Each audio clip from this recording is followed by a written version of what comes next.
this following session is a session with Make It, and I would love to introduce Karolin Erdmann, who will moderate this following session instead of myself. I'll be back at 2 o'clock for the following one. Enjoy. Welcome to Make IT at Hub Berlin 2022. We are the network of the digital economy by the German Federal Ministry for Economic Cooperation and Development that implements projects on digital transformation together with tech companies around the globe. We make digitalization sustainable and inclusive for everyone, everywhere.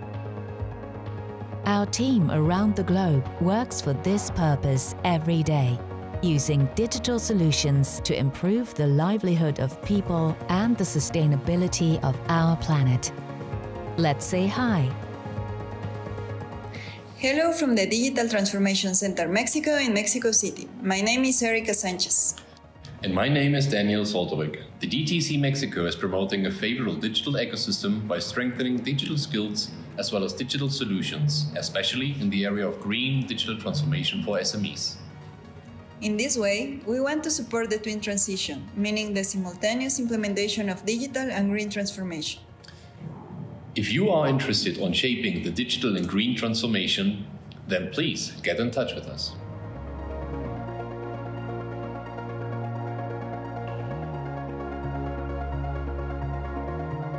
Bonjour. Fonasuba. Egaro. I'm Fran. Salim. Marius. We are the Digital Transformation Center Benin. We are here because the Beninese government has made the development of a competitive digital economy a national priority. Our work focuses on digital entrepreneurship, e-government, and digital learning. We support the development of the Beninese digital and entrepreneur ecosystem, strengthen the digitalization of public services, and promote agriculture innovations through digital solutions.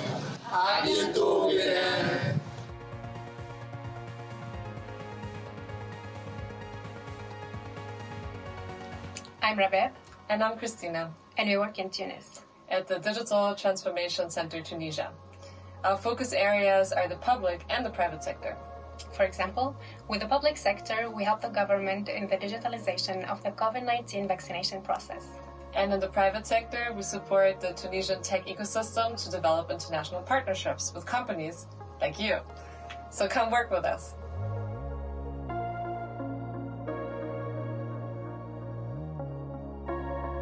Hi, I'm Adona Zogo. Hi, I'm Simon Flüt.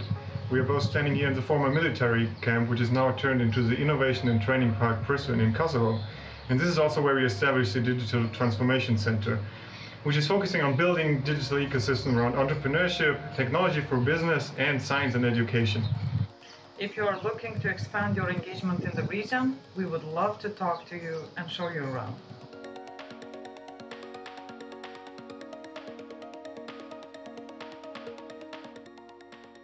Hi, I'm Hương. I'm Giang. We are from the Digital Transformation Center Vietnam. We are here to support Vietnam in shaping digital transformation that is human-centered and sustainable. We partner with local government and industry to push out digital entrepreneurship and accelerate digital transitions of small and medium enterprise in the country. We look forward to partnering with you. Be part of our journey.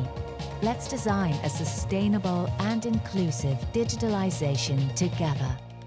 Let's start now.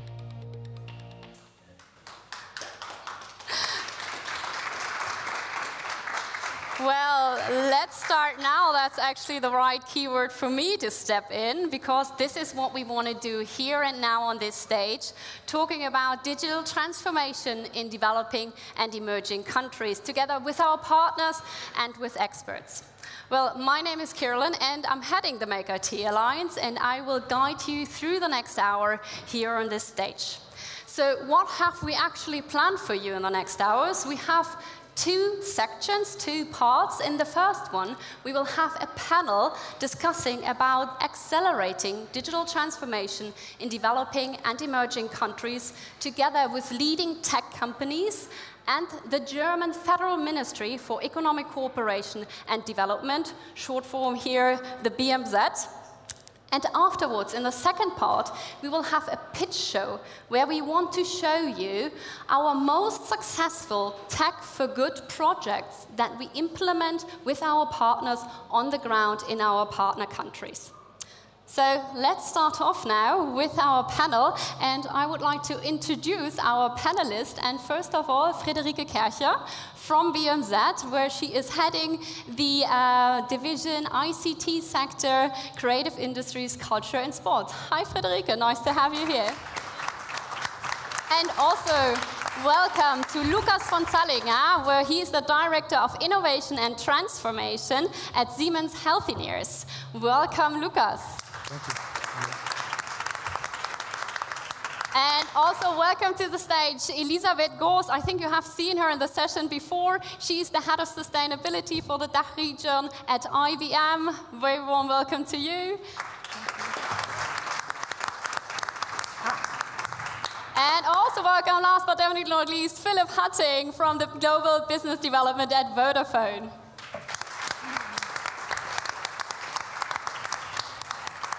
So, well, I assume a lot of people, I'm pretty sure a lot of people also here in the audience, do not associate digital transformation directly with German development cooperation.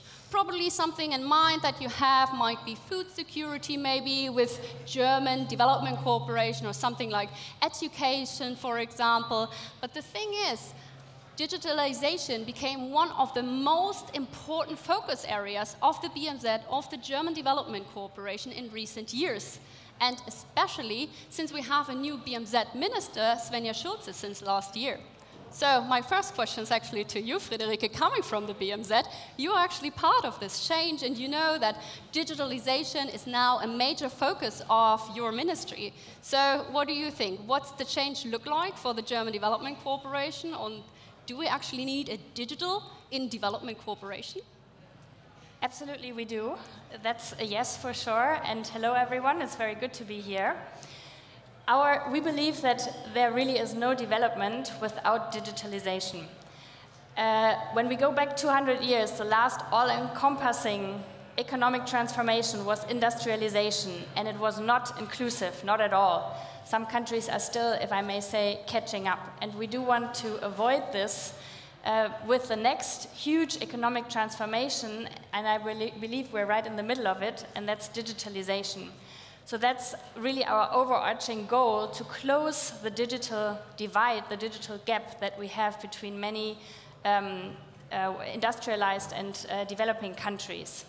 And so if you think of the classical development cooperation sectors, as you've mentioned, food security, energy supply, climate change, health, education, none of this works without digitalization. If you do not have access to digital tools, you will be left behind, and that's exactly what we want to avoid.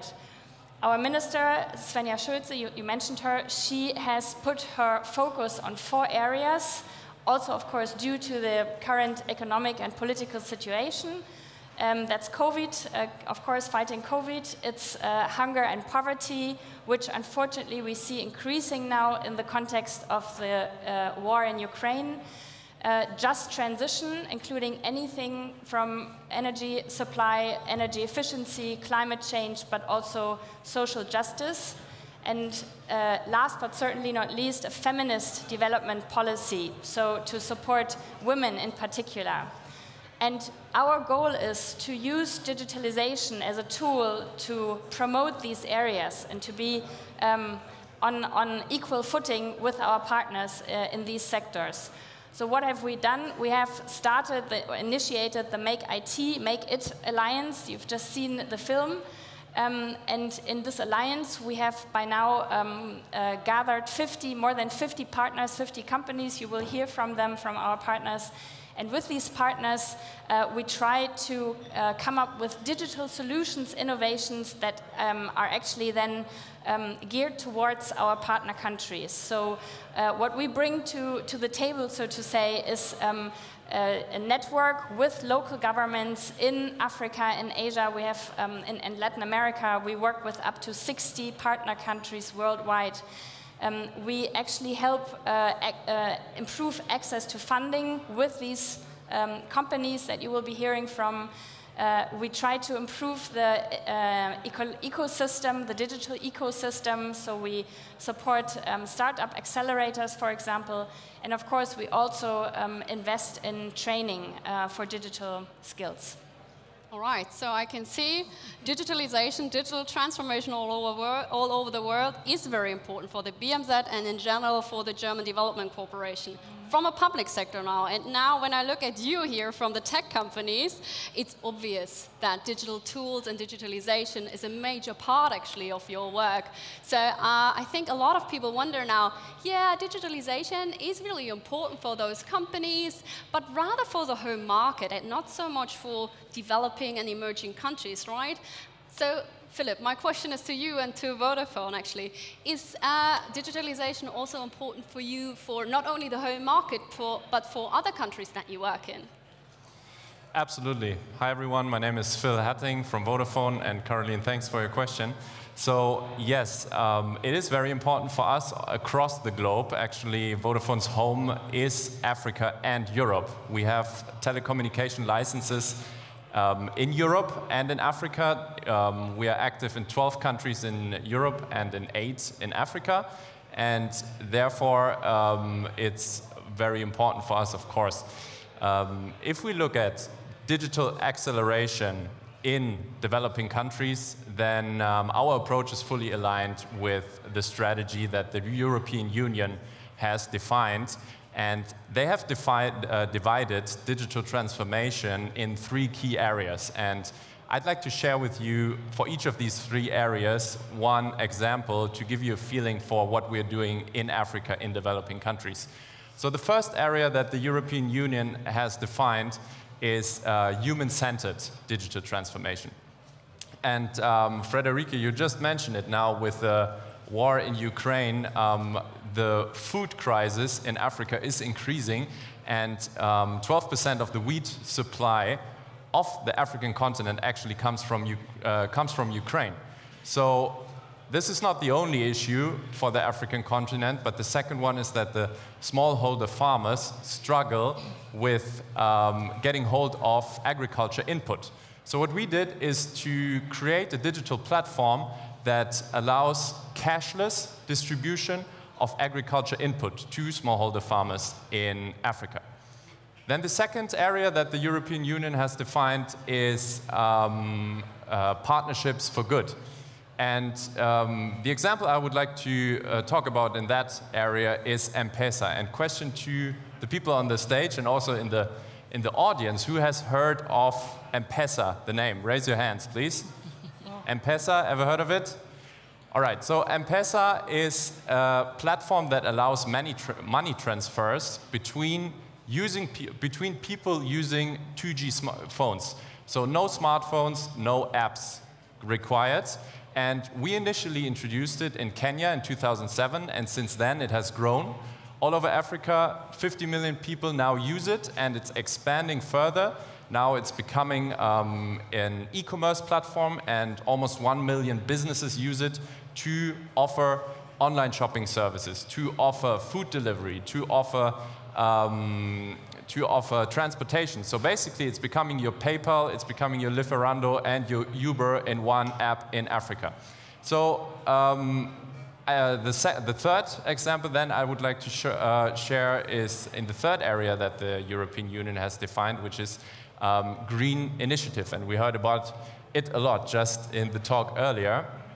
And Vodafone is committed to becoming greener, and we already source 100% of our energy in Europe from renewables, and our goal is to do the same on the African continent by 2025. But not only for our own business, we focus on green initiatives, also we enable for other sectors. And again, farmers here come into play. We have created a digital platform that helps and that educates farmers to decrease their impact on the environment. So all in all, I think these examples show that in developing countries, in Africa, there are use cases, there are business cases for investments. And just to give you a feel, and then I'm done with my overview, our operation in Kenya now has 40% of its revenue coming from M-Pesa, which was just launched in 2007. So 60% from telecommunication services and 40% from a new platform that has grown over the years. All right, so I can see not only important for the home market, but you are expanding your business a lot globally, and you even have some branches in other countries as well, right? So I see that. Well, when working in development cooperation, I actually get approached a lot by people thinking that development cooperation in combination with tech companies is all about CSR or maybe even greenwashing or something like that. And this is actually a common misunderstanding. And I'm pretty sure, I'm looking here at Elisabeth actually, because you as head of sustainability, probably you face similar problems, and I know that you at IBM, you do a lot on sustainability, especially when it comes to combating climate change. So could you elaborate a little bit on what's actually the business case behind IBM, behind the motivation of doing digital transformation also in other countries rather than the European one? Yeah. Thank you, Karolin, for that question. So first of all, it's a business case for us, but it's also a responsibility that we are taking. So we're running multiple pro bono projects, right? But indeed, it's also a business case for our clients, not only for IBM. And why is that so? I mean, we or all of you who were here in the earlier discussion, you heard that 180 million of people will be displaced due to climate change. And a lot of our work focusing on helping basically the vulnerable communities to adapt to climate change. And why is there a business case behind that? So number one, there is a business case because all these vulnerable communities obviously have capacities and are right now basically creating their income and having their life base very often in agriculture or in areas like factories, fashion factories, etc.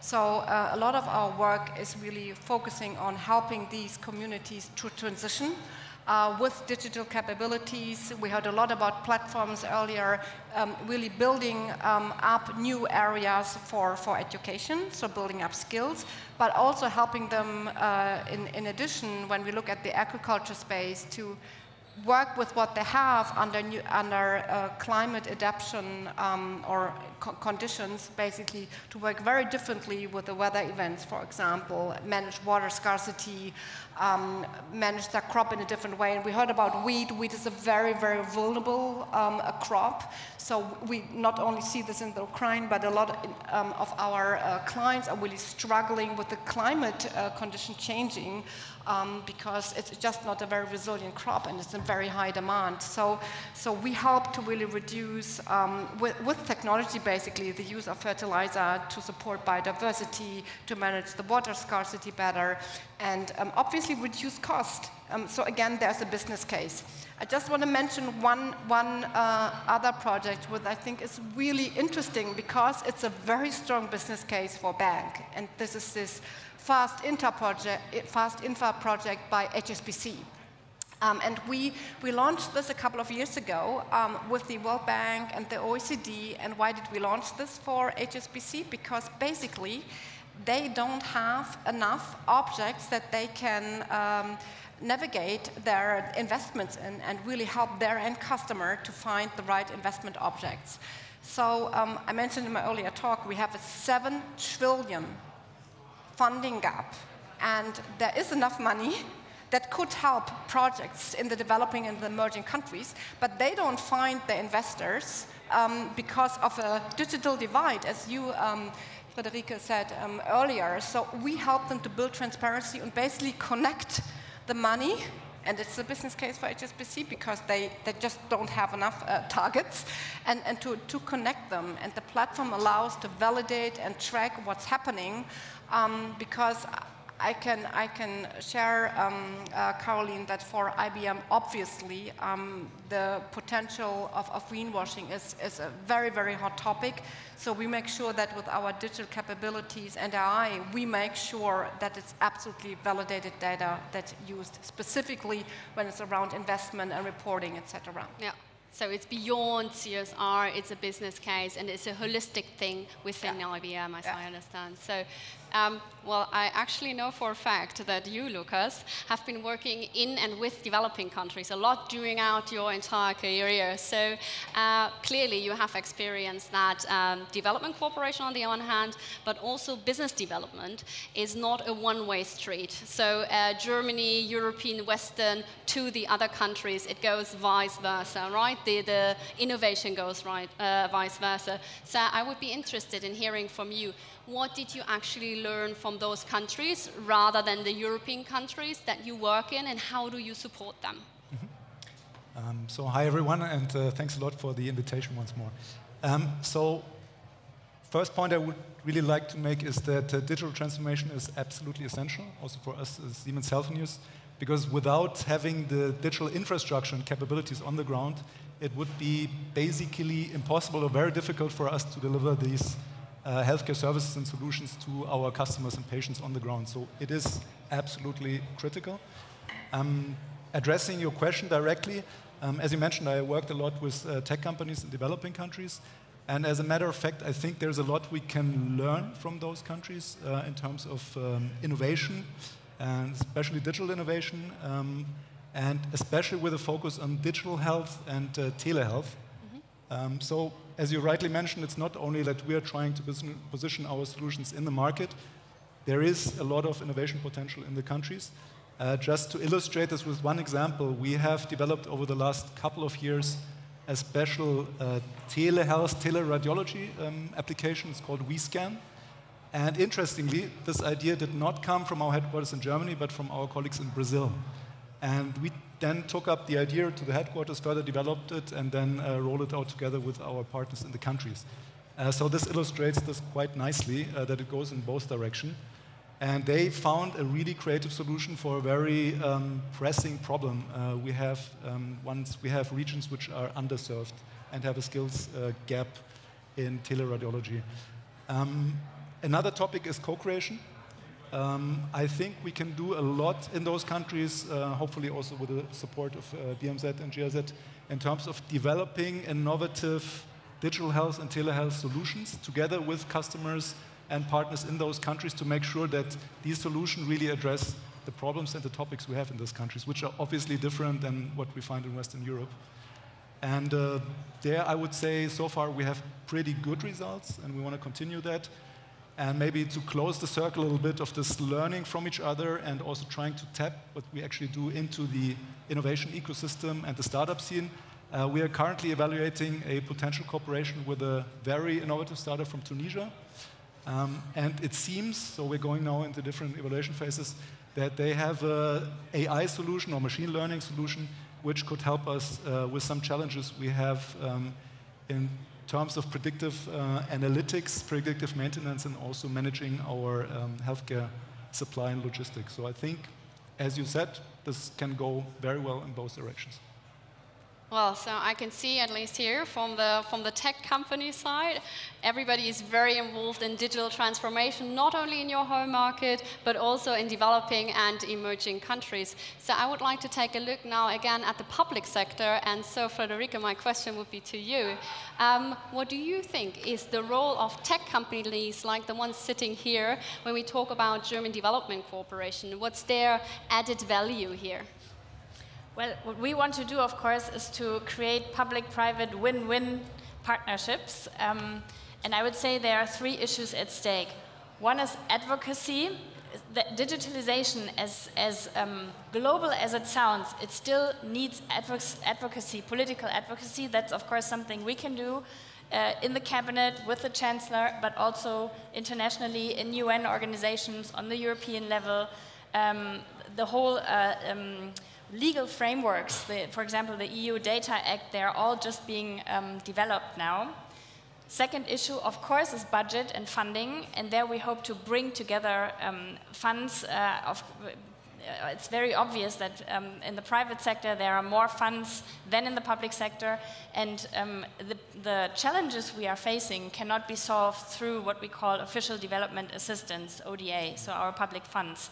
So our ideal would be to provide funds that then leverage, of course, more funds, to be very, very open about this, but in the frame of win-win situations. And we'll give you an example without wanting to advertise just one company, but for example, with Amazon Web Services, we have a project in Tunisia on cloud computing.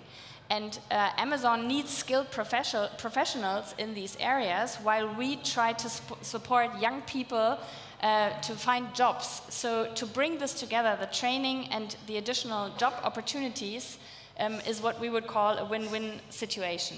And of course, then the third issue at stake is scale. There are a lot of good ideas out there, but we need to scale them. We need to move from having one good project there or there to bring that on a global scale, and actually, with this, create what we call systemic change, something that can be sustainable. All right. So I would like to come to actually the last round here, and I would like to know from everyone, if you have something like a wish list with 3 key words, 3 wishes that you could wish for, what the future of development cooperation and business development combining with tech companies could look like. What should we focus on? What are your 3 main keywords here? And maybe this time we can start again with Philip, with you from Vodafone side. Yeah, pleasure. So I can just continue what Frederica was just saying. We need scale, scale, scale. And the 3 keywords, they are not keywords for me, they are rather layers. We at Vodafone look at it at 3 layers, starting at infrastructure, then you have devices, and then lastly, digital services that we talked a lot about already.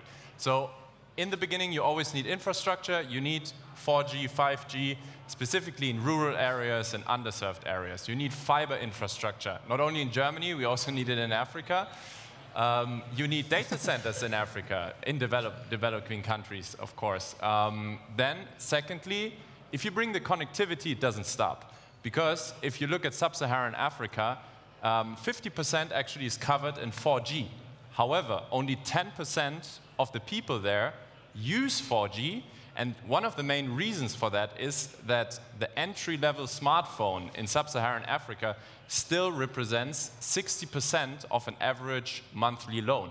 So people just cannot afford smartphones to use the digital services, which are the 3rd layer, because if you want to unlock the full potential of digitalization, then you need the services, and this is telemedicine, this is mobile money that I mentioned before, this is agriculture solutions, we are looking at health solutions, and for that we need partnerships to invest across these 3 layers. We want to work with public partners, we want to work with the German government to invest across these 3 layers to create scale. Scale, scale, scale. That's Thanks. a good one. So your 3 wishes are actually scale, scale, and scale. That's a good one. If I have 4, then infrastructure, devices, services, and scale. That's also good.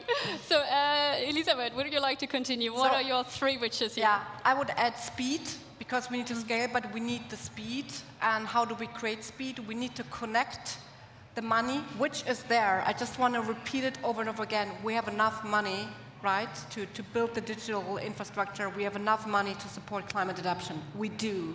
If we connect the money to basically the target groups, the vulnerable communities, the people who need to develop the skills. So I think that's really important, and I think that the ministry and the GIZ could play a key role in helping connecting that, like similar what we did with HSBC and the World Bank, to connect faster, and then obviously to really make what we have in digital solutions much faster available, to really accelerate the adoption, because we don't need little singular solutions. We need to really accelerate the adoption at speed again. So that's my keyword, I think. That's good. You're adding on it. Lucas, you also want to add on, or you want to have three new ones? I will add on, but I will try to be really crisp. The first one is collaboration in healthcare, education, and training, because I think this is the sharpest sword, so to say, we have in terms to address these pressing issues in developing countries. Then the second part is promoting co-innovation and co-creation with stakeholders in the countries. So bringing together industry partners from Germany, in our case from the health tech industry, with startups and stakeholders in the country. And the last one is, I will call it like market intelligence and contacts and matchmaking in those countries, because for a lot of my colleagues, many of these markets are still kind of black boxes. They know there's a potential, there's a cooperation potential, but who are the right stakeholders? What are the right contacts? What's the right approach? That is something where we can need help and where we would like to collaborate, actually. All right. That's in a nutshell the wish no, list. that's very good. And Friederike, what would you wish for in the future when cooperating with tech companies? What should we focus on? Well, many of my wishes here have already been mentioned. Scale, of course, speed, budget, yes. So I will revert to three other issues. Partnerships, and by that I mean that we open each other's eyes, so to say, or our perspective on fields that may not be in our classical perspective usually, to actually say, oh, wait a minute, we are private sector, maybe there's something good out there in the government that we can work together with. And on our side, to move away from our desks and our files and actually, communicate, network. And then with our partner countries, that's my second one, to really have a cooperation on eye level or have a level playing field, because there's this thing called reverse digitalization. I mean, in Rwanda, for example, medical supplies can be delivered via drones. That's something I think the German health system would be dreaming about. And of course, we need, as I said, we need the advocacy and the political understanding for what we're doing here. And since I'm the last one speaking here, I will use this opportunity to actually place a cliffhanger. Because we have organized a masterclass or a workshop later on with our Chief Digital Officer, Martin Wimmer, from our ministry, at 4:30. And he will be available for questions and for more suggestions and in-depth discussion on how public and private sector can cooperate. But of course, I myself will gladly take any questions later on. If you're interested, I will be at the Make IT network area. I think close to outside at the Spree. Yeah, it's outside at the Spree, so you can see the river. And it's I'll be there between roughly 2 and 4 o'clock. So please join us there. All right. I think that's our perfect last words, actually. Yep. So I think it's always so interesting to see so many different insights here, perspectives. And I think one thing is made clear, a holistic, efficient, and also impactful digitalization in developing and emerging countries is actually only possible if we team up the company side, tech company side here, and the public side. So I would like to say thank you so much for joining us and sharing your opinions. And I would say a round of applause to our panelists here. Thank you. Okay, thank you.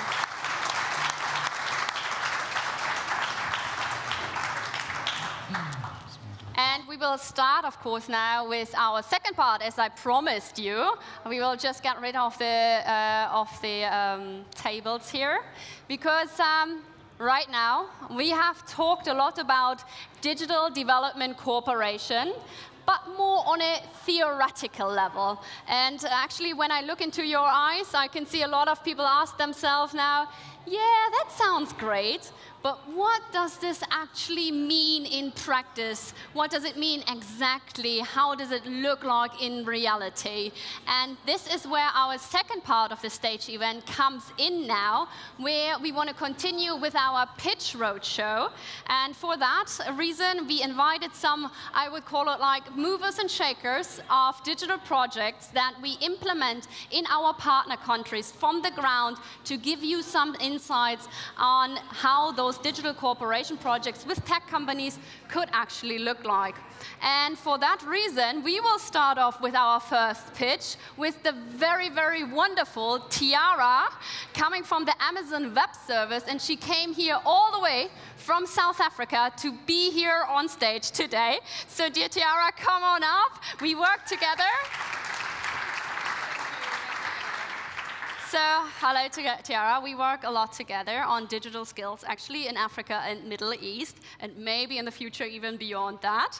And you are leading this actually at AWS, and so we are really, really happy to have you here today on stage, and the stage is actually yours. Thank you so much, and good afternoon, everyone. As Karolin said, I came all the way from Cape Town, South Africa. What beautiful weather and what a friendly city. Thank you for hosting me and for allowing me to be on stage and share a little bit about the work we're doing with the BMZ and how it came about and why it's so important for tech organizations to play a really big part in tech for good. So every day, African businesses are harnessing ingenuity to empower their communities. And we believe that there's no one better suited than African entrepreneurs and citizens to solve these local challenges. They try, but unfortunately, there are challenges that exist with the lack of connectivity, the lack of devices. Philip spoke a little bit about that. But then also the lack of investment funding for their entrepreneurship opportunities, and then also lack of digital skills. So my name is Tiara Pathon. I'm the digital skills lead for Middle East and Africa. And I'm part of a new team in Amazon Web Services that was created in 2020. The team is called Digital Skills Enablement. We are a global team. I'm actually joined with my colleague Karolin, that's here from Singapore. And we exist to be able to showcase the AWS educational programs, and we have several that are aimed at different beneficiaries and have different outcomes. But also we exist to support Amazon Web Services' commitment to train 29 million people by 2025, and that's a really, really big task. So when I started, well, AWS in itself in Africa has a very small footprint. We have one local office in South Africa. We are opening 2 offices in Kenya and Nigeria in the near future. I started unpacking and kind of deep diving what is happening in Africa in terms of capacity building. And the one thing that I realized was that we needed to become a member of the Make IT Alliance. And so we started that process towards the middle of last year. Why? You would have heard earlier, through the Make IT Alliance, there are 11 DTCs in Africa, so the Digital Transformational Centers. And with us not having a footprint in Africa, it was important for us to be able to work with those DTCs to be able to solve the problems that African citizens have with the lack of devices and connectivity in order to be able to give them the right digital skills that they need. Let me tell you a story about a girl called Ayanda. Ayanda's 16. She's the eldest of 4 children. Her mom leaves for work at 4 a.m. every day. She gets her siblings ready for school, and they walk 50 minutes to school and back every day. Her dad, he works in the mines, and he comes home for 3 days every 3 months to be able to give them money so that they can support themselves. That money is ideally used towards food and clothing. And you'd agree with me that Ayanda doesn't have a very bright future, right? And that's why it's so important that we partnered with Make IT Alliance through working with the DTCs, because now Ayanda can access digital training, right, relevant future of world skills through the DTCs. And if you think about cloud computing in general, an exam voucher for a foundational level certification costs $100. That feeds Ayanda and her family, an extended family, for 3 months. It's impossible for anyone in Africa unless we have public-private partnerships like the one we do through the Make IT Alliance to be able to ensure that Ayanda has a bright future. Currently, Through the membership, we've worked with 3 projects with the Make IT Alliance team in the short time that we've been a member. Frederica spoke a little bit about the project in Tunisia, and that is the one supporting 10 universities. So we're training 20 professors with cloud computing skills so that they can upskill 500 students in the summertime. It's a really big project, but it's not just about the training, it's also about the job outcomes, which is really important for these projects. We've just completed a project with the Smart Cities Rwanda team through Desiree, which will come up on stage a little bit, in fact, Monday, 5 businesses pitched their businesses, the startups in this project. And we also worked with Orange Digital, and you'll hear Alia in a few minutes talk about the project. Now, Orange, through the Make IT Alliance and AWS, partnered to support all the learners who visit these ODCs or Orange Digital Centers with the right relevant skills. To date, we have rolled out our Restart program in 5 ODCs. In fact, this week we launched Kosovo and Madagascar. Now, our Restart program is a 12-week program. You don't need a tech background to join the program.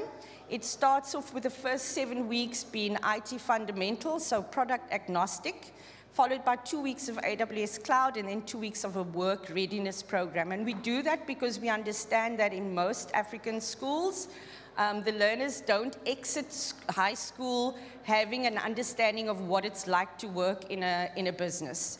This program is fully funded by AWS, which includes the $100 exam voucher, and it includes an upskilling program for 6 months thereafter so that they can actually get onto an associate level certification.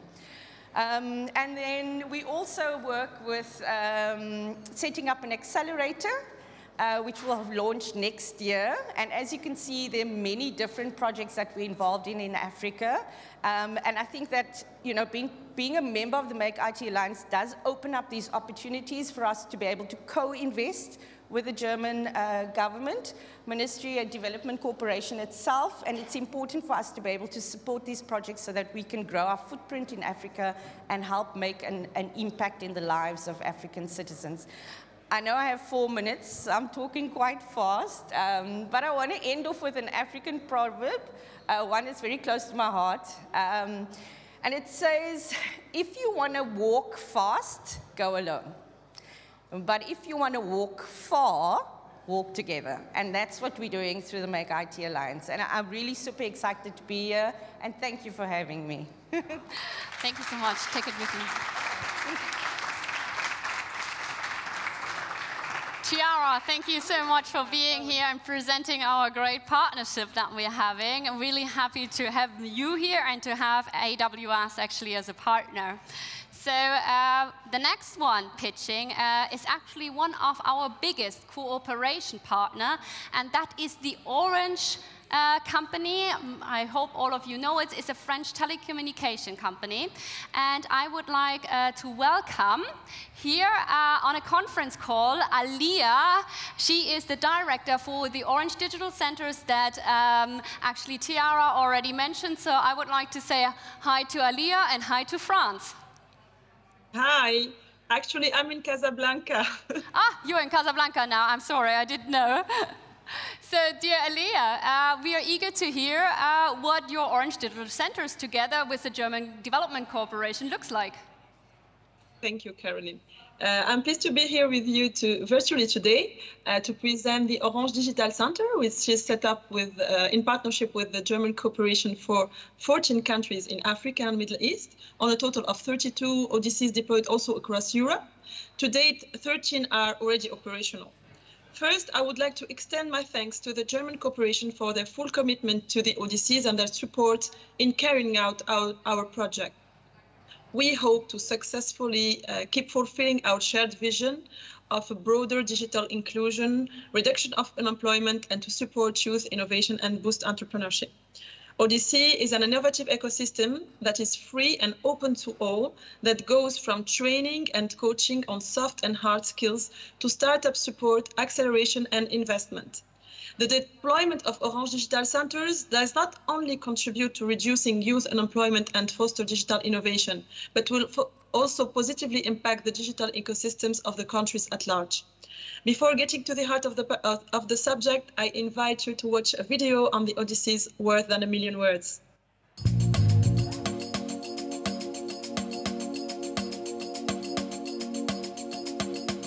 Avant d'arriver au Odyssey, mon niveau informatique, je ne savais même pas s'il était basique, donc il était quasi nul en fait.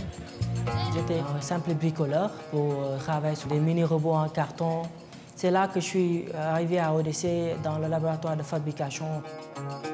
Le besoin en formation dans les métiers du numérique est juste énorme. We educate the youth for win-win for everyone. It's an end-to-end process. Eventually, parts of the youth trained here will work for the startups, will work in the actual job market, so it's all linked together. Je n'avais pas de niveau d'études élevé. J'ai appris au Fab Lab l'artisanat numérique. Bridging the gap between engineering and business isn't easy, but that's what we're doing in the lab. Nous offrons des machines à impression 3D, du matériel électronique, une découpeuse laser à tout le monde. We don't require any background in the study and the university. What we require is the creativity and their passion to learn. Winning the Orange Venture Seed Challenge for 2020 gave us the opportunity to get a financial investment from Orange. On a bénéficié d'un accompagnement de Startup Lab, d'un local, avec des coachs, des formations. Tout ce qui utilise la technologie pour résoudre des problèmes du quotidien, nous sommes prêts à accompagner. L'égalité numérique, c'est de donner les chances au maximum de personnes de pouvoir se développer grâce au numérique. C'est un accès à des métiers dont on est à peu près sûr que le jeune va trouver du travail ou bien va entreprendre. Mon passage à Odyssey a vraiment changé la vision de ce que je voulais faire et ça m'a permis d'avoir des objectifs. مو شرط إنه خلص إذا زوجك بيشتغل وراتبه منيح إنه تضلي معتمدة عليه. Je suis fière de ce que j'ai fait. I don't think we would be where we are today if Orange wasn't part of this journey with us. It is really important for the young generations to be part of the digital transformation and not just consumers of it.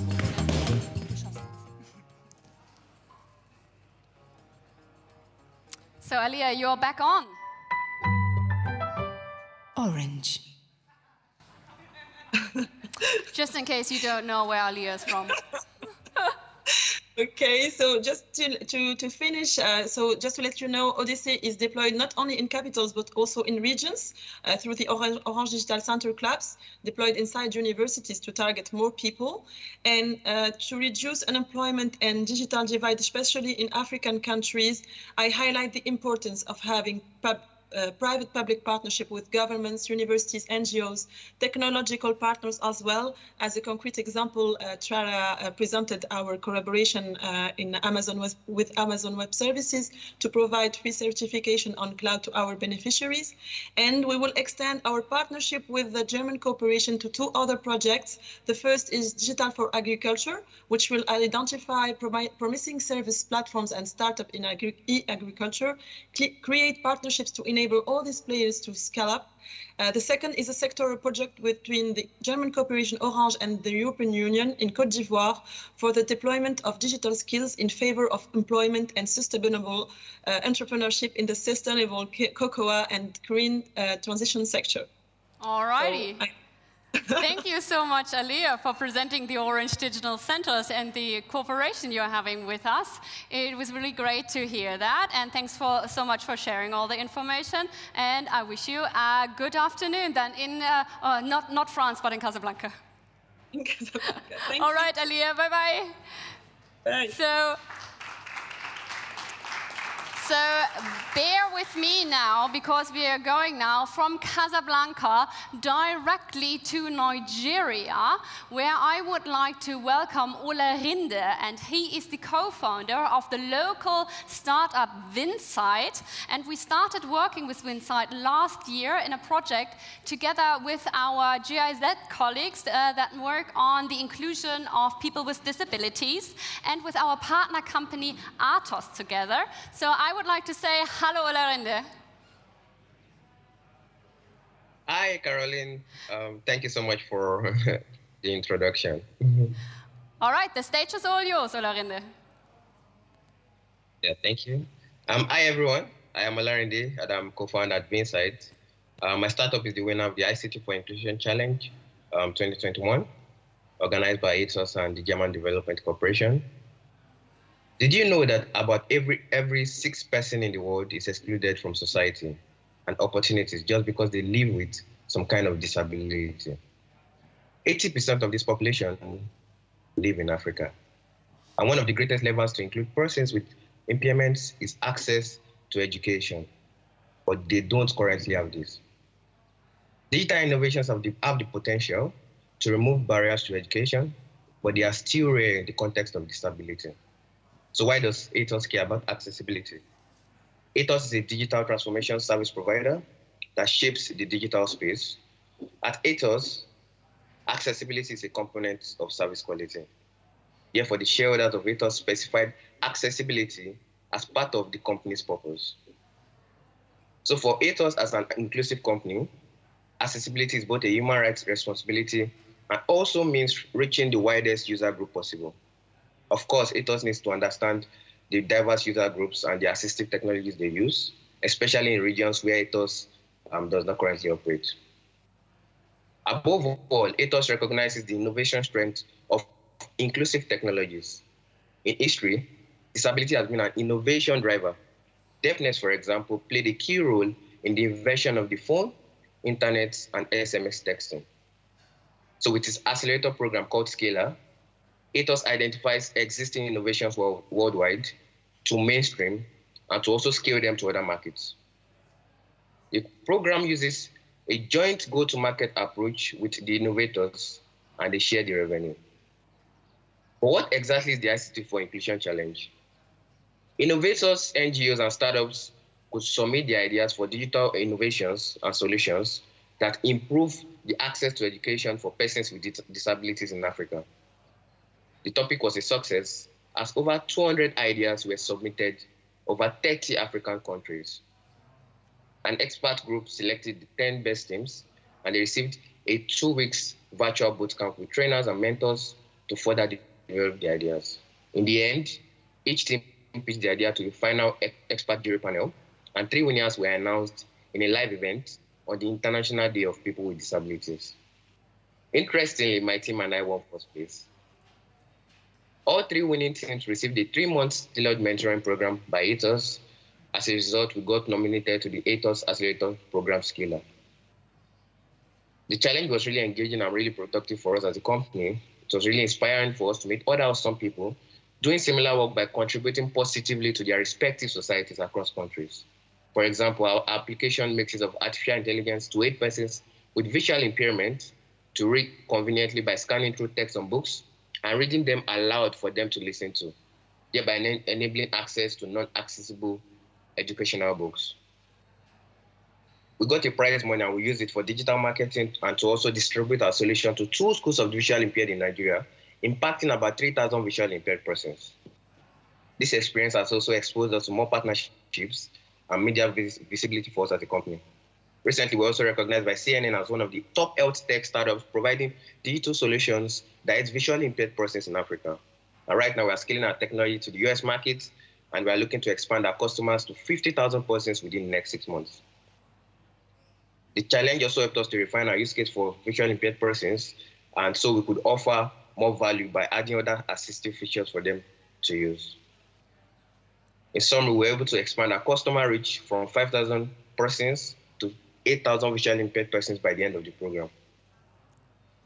This week is the official launch of the ICT for Inclusion Challenge in India, And this second edition supports solutions that mitigate the impact of climate change on persons with disabilities, who usually have the least resilience and also suffer the most of these issues.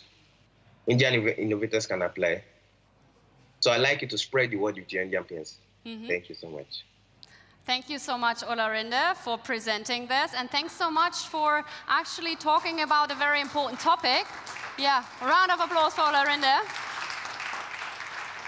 This really important topic of using digital tools to include people, in this case, including people that are visually impaired. So thanks so much to you, and he's gone already, and that means I will go on with the last pitch, because right now you have heard a lot about projects that we implement together with tech companies in our partner countries, and for the last pitch we would like to show you one of our own regional programs in Africa that we implement in the realm of Make IT, and for that reason I would like to welcome on the stage actually my colleague Desiree from GIZ, who will present our approach in Africa. Thank you, Carol, and hi to you all. As my fellow speakers today, I believe in the power of African innovation to promote green and inclusive development. And on top of that, we as Make IT in Africa, and I think also my fellow speakers, not only believe in the development impact of digitization, but in the business opportunity that it presents to corporates such as you. And I hope after my presentation, you come and join me to discuss how we can seize this opportunity together. Let me tell you why. Lagos, the largest city in Africa, is projected to be home to more than 100 million people by 2100. Imagine more than the German population in one city alone. So this might seem as a big business opportunity for companies in mobility, in housing, in energy and waste management, and of course also for digital companies such as you. But it is local innovations that know the market that can help to seize this business opportunity to overcome traditional market challenges. On another note, it's estimated that with Africa's land, the continent would be able to produce 100 million tons of grain every year. And I think in the light of the war in Ukraine, we know what that means. While not being there yet, the current growth mainly comes from expansion of farmland. So digital innovations that help to increase productivity through advisory services or market linkages or improving supply chains, as we heard today, can be a huge business opportunity to unfold this potential. So if you want to benefit from the power of African innovation, I have some good news for you. As you've heard today, before these digital innovations, these local innovations exist. They're African digital visionaries who create innovative solutions, who create new business models to overcome market challenges. Collaborating with these startups, co-creating digital innovations, as we heard, can support you on market access, leveraging it in your core business, or exploring new business opportunities. And of course, I wouldn't be here to say this is an easy thing, and you can collaborate with Make IT in Africa to do so. Through our Pan-African reach, we would enable collaboration with the most promising startups on the continent. Through our wide network of European and African partners, we could bring in additional expertise and resources to strengthen your startup collaboration. And lastly, through our systemic approach, we not only support your direct startup collaboration, but facilitate access to key stakeholders and political processes to put your innovation activities on a foundation for growth and scale. How could this look like? You have a specific business challenge on the African market, and you would like to scout a selection of startups to help solve it. Through our joint accelerations here with partners of VW and Siemens, also with AWS, We, as Make IT in Africa, train and mentor African startups with the support of innovation hubs and investors, while our corporate partners bring in their technology and their sector expertise while exploring opportunities for collaboration. You have an innovation, you want to create a new innovation, test it in a new market in Africa. Through our network of African digital innovation hubs, we can facilitate access to local market knowledge, to testing opportunities and funding opportunities to help you successfully introduce the innovations on the local market. So, if you're curious and you want to accelerate and co-create digital innovations in the African continent for smarter cities, for smarter agriculture, then please come and join me and find me in the networking area of Make IT. Thank you. Thank you so much, Lisa.